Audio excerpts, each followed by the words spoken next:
Hello everyone, this is John from Western Maine Defensive Tactics.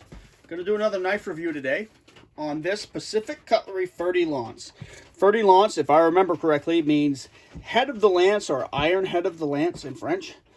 This was designed by David Steele back in the 80s, mid-80s.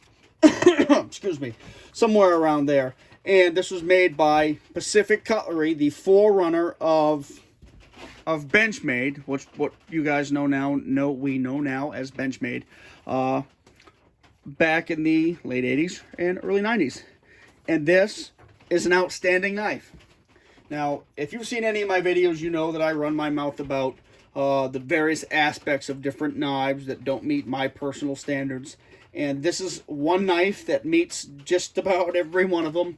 And I've got to get pretty picky to critique this knife. There's one critique that I'll make from the using standpoint, but this knife is outstanding. This is probably one of the best designed and executed knives that I own.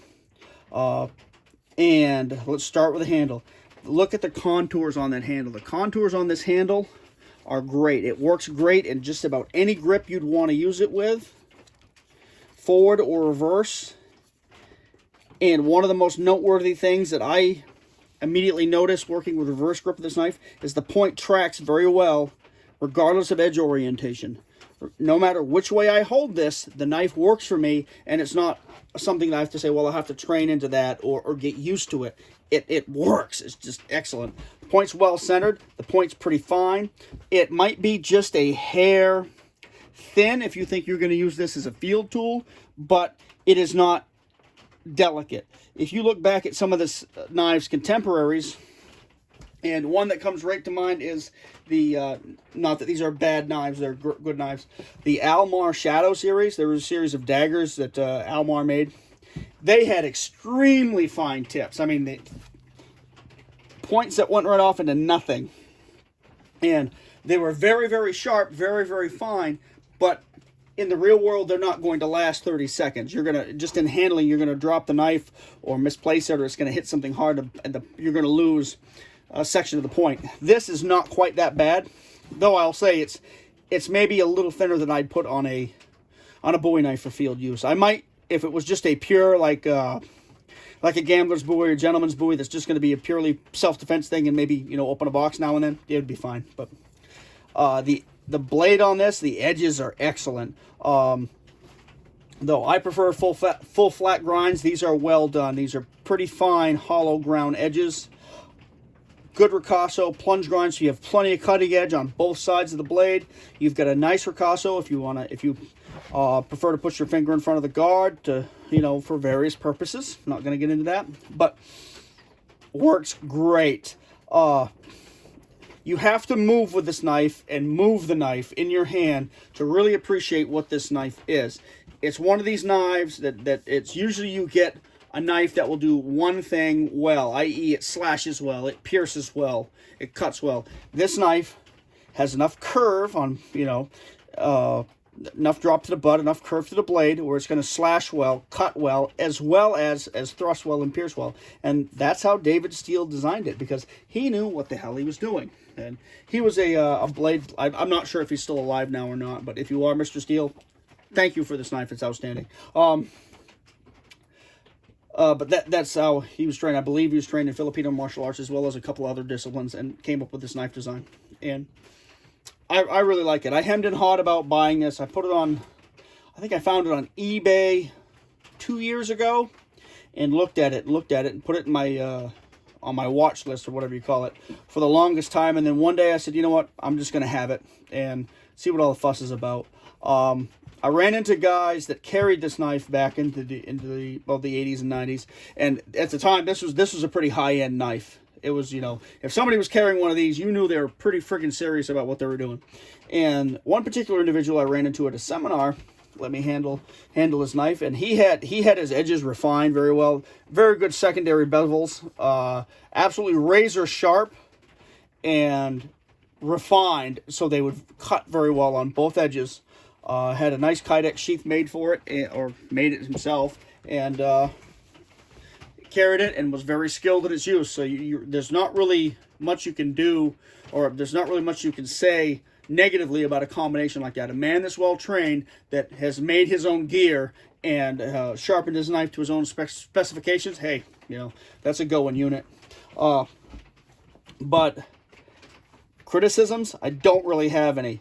If I haven't decided what this knife's role is going to be in my life yet, because I'm very tempted to make up a sheath, because all it came was this blade cover, and carry this knife as part of my carry system. I'll lay my other knife aside and sheath this one for a while and use it. But I'm reluctant to do that because I know what I do with my knives. I don't have what I guess I would call a decorative fighting knife. I carry a knife and I use it. If a knife is on my person, it's going to get used for whatever task is in front of me. And knowing the tasks I normally perform with this knife, my fixed blade knife, I don't think I want to do it with this knife. So I don't know. Hemming and hawing about it, because on the one hand, I chamfer the rear edges of the guard, the rear corners, and in here, very carefully. I make up a nice sheath. I carry the knife. I use it. I learn some things from it. I appreciate it. On the other, I keep it pristine as it is. Maybe I get my money back out of it and spend it on a different knife. I don't know. But this is an outstanding knife. I can't say enough good things about it.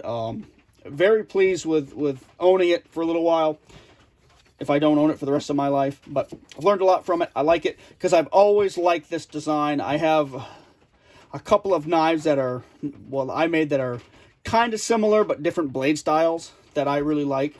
And you have this sinuous curve here that is, slight drop to the edge, slight drop to the butt, that it really increases the slashing power of that double-edged blade. And there's no weak aspects to this. This isn't like a Fairbairn Sykes where you're worried about it snapping off at the guard. It doesn't have the thin compromised handle, but it's a good enough handle where you could still get a great grip on a knife that's easily concealable. What more do you say about it? It's just a very well-designed, excellent quality knife. I wish they still made it. If I was to make it, I would make it more of a fighting utility knife. I would go with a full flat grind and then do a sharpened clip point. That's what I've got in mind for my personal carry knife. So anyway, if you get a chance to pick one of these up, do it. You won't regret it. It's a really, really nice knife. And one you just don't see that often. I haven't seen one of these, out in the wild, as I say, for a long, long time. I think most of the time, mostly because Pacific Cutlery is no more. They're now Benchmade, and that they've become kind of a collectible. So maybe I'm stupid for even thinking about using it, but I really like to experience knives. I just don't like to own them. Like I said, I'm a knife user, not a knife collector. But maybe I'll salt it away and resell it at some point. But this also reminds me of the other Pacific Cutlery knife that I've had a much bigger crush on for a lot longer time, and that's the Weehawk boot knife, which had the same kind of dropped butt, dropped edge kind of design, and it had a higher hollow grind and false edge, and designed by Jody Sampson of Conan the Barbarian sword fame. But anyway, I hope this gives you a better look at it. We'll do a little bit more gawking at it here, just in case you haven't seen it in person. But the contours of the handle are great. The handle is black micarta, if I haven't mentioned that. It's a bead blasted stainless, so it's not overly shiny. Good clean design, beautiful edges, beautiful point, beautiful handle. I mean, stay on camera, and I'll try to watch this in the camera and do it at the same time. It's interesting. It handles so well.